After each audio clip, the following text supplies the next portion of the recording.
Alright mga kapatid, so eto na nga ang video ng ginawang pag-atake o paggante ng Iran sa mga US base dito sa Qatar.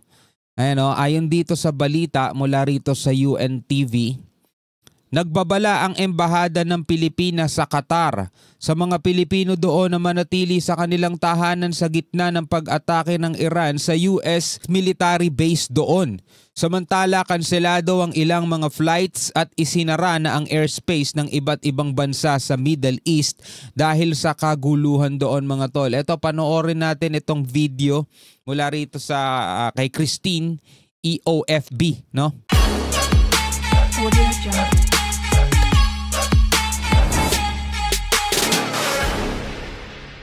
Naglabas ng babala ang embahada ng Pilipinas sa Qatar matapos atakihin ng Iran ang Al Udeid Air Base. Pinag-iingat ng embahada ang mga Pilipino sa mga susunod pa na posibleng hakbang ng Iran upang gumanti sa US. Diba? Kasi nga galit na galit ang Iran doon sa ginawa ng Amerika, 'di ba? Bago pa nga sila atakihin ng Amerika, nagbanta na si Supreme Leader Ayatollah Khamenei na kapag ang Amerika ay sumali dito sa labanan ng Iran at ng Israel, matindi ang sasapitin ng Amerika. Tapos napanood na natin, nabigyan na natin ng reaksyon na gagante ang Iran at pagbabayarin nila ang Amerika sa ginawa ng Amerika. Tapos bigla na lang nag-post si US President Trump na nag-agree daw ang Iran at saka ang Israel ng total ceasefire. So yan ay hindi pa rin kinukumpirma ng Iran mga tol. Pero eto bago pa man yung anunsyo ni Donald Trump, eto na gumante ang Iran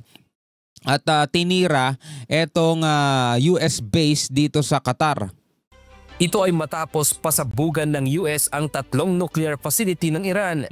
Kinundi na ni Qatar Foreign Ministry spokesperson Majid Al-Ansari ang ginawang pag-atake ng Iran sa Al Udeid Air Base ng Estados Unidos. At ang pag-intercept pa nito sa ilang missile na tumutumbok sa nasabing base militar. Bagaman tiniyak ng Qatari Armed Forces ang seguridad ng kanilang airspace, nanawagan pa rin ito sa mga naninirahan doon na magmatsyag at mag-ingat. Kasunod nito, inianunsyo na rin ng Qatar Foreign Ministry ang suspension ng air traffic o pansasara ng Qatari airspace. Bukod sa Qatar, isinara rin ang himpapawid ng bansang UAE, United Arab Emirates, Bahrain, Kuwait, Saudi Arabia at Jordan. Mga Arab countries to. Bradley Robuza. Diba? Tapos eto mga kapatid ang sabi ng Iran mga kapatid, Iran iginiit na gagawin ang lahat para labanan ang banta sa kanilang bansa. US, Iran iginiit na gagawin ang lahat para labanan ang banta sa kanilang bansa. US handa umano sa anumang ganti ng Iran, sabing ganon. So ito panoorin natin mula rito sa PTV News. Ikinaalarma ng United Nations ang mas tumitindi pang tensyon sa Middle East. Ito ay sa harap ng ulat ng pambobomba ng Estados Unidos sa nuclear sites ng Iran. Git ng Tehran, gagawin nito ang lahat para maprotektahan ang kanilang bansa mula sa anumang banta. Si Joyce Salamatin sa sentro ng balita. Gagawin ng Iran lahat. Iran reserves all options to defend its security interests and people. Ito ang babala ng Iranian government kasunod ng naging pagbomba ng Amerika sa kanilang 3 nuclear facilities nitong weekend. Binigyang diin ni Iranian Foreign Minister Abbas Araghchi na nilabag ng Amerika ang international law kung saan kapwa sila miyembro ng United Nations. Miyembro pala sila pareho ng United Nations, no? I don't know how much room is left for diplomacy. There is no red line that they have not crossed. And the last one, and the most dangerous one, happened only last night, when they crossed a very big red line by attacking nuclear facilities. Kaugnay nito, A very big red line, mga tol. muling nagbanta ang Amerika na nakahanda ito sa anumang pagganti ng Iran. Matatandaan na noong isang linggo nang humingi si US President Donald Trump ng 2 linggong palugit para magdesisyon sa kanilang magiging aksyon sa hidwaan ng Iran at Israel. 2 linggong palugit pero 2 araw lang no? Sa pahayag ni Trump nitong weekend, kinumpirma niya ang pagbomba nila sa mga pasilidad ng Iran. Our objective was the destruction of Iran's nuclear enrichment capacity and a stop to the nuclear threat posed by the world's #1 state sponsor of terror. Tonight I can report to the world that the strikes were a spectacular military success. Iran's key nuclear enrichment facilities have been completely and totally obliterated. Iran, the bully of the Middle East, must now make peace. If they do not, future attacks will be far greater and a lot easier. Kaya sa isang interview dito kay Vice President JD, ayan yung nasa likod ni Trump, wala na daw kakayanan pa ang Iran na gumawa ng nuclear weapon kasi winasak na daw nila. No? Winasak na daw ng Amerika.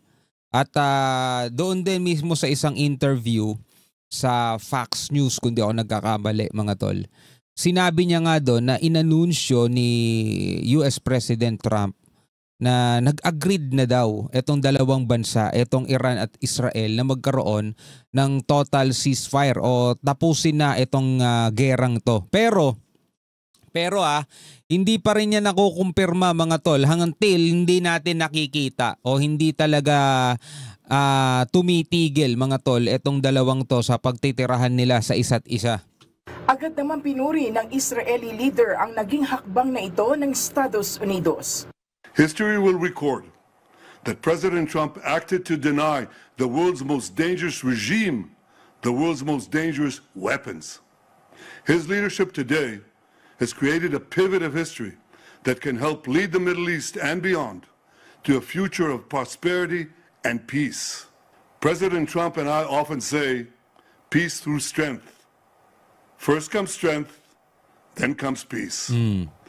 And tonight, President Trump and the United States acted with a lot of strength. Ikinaalarma naman ito ng United Nations, lalo na't sa nakaambang panganib sa seguridad ng mga bansa at rehiyon. From the outset of the crisis, I have repeatedly condemned any military escalation in the Middle East. The people of the region cannot endure another cycle of destruction. And yet, we now risk descending into a rat hole of retaliation after retaliation. To avoid it, diplomacy must prevail. Bukod sa UN, nagpahayag na rin ng pangamba ang ilang world leaders, hinimok ng mga leader ng G7 at European Union, kabilang sina French President Emmanuel Macron at German Chancellor Olaf Scholz na pairalin ang diplomasya. Nanawagan din si UK Prime Minister Rishi Sunak ng de-escalation.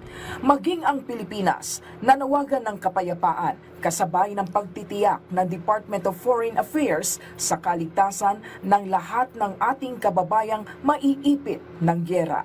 Joyce. No, pero syempre ang hangad pa rin natin mga kapatid is sana nga magkatotoo yung sinasabi ni Trump na nag-agreed na no at sumang-ayon na itong dalawang bansa ng total ceasefire at tapusin na nga itong gerang to kasi kawawa din naman talaga yung mga hindi gusto.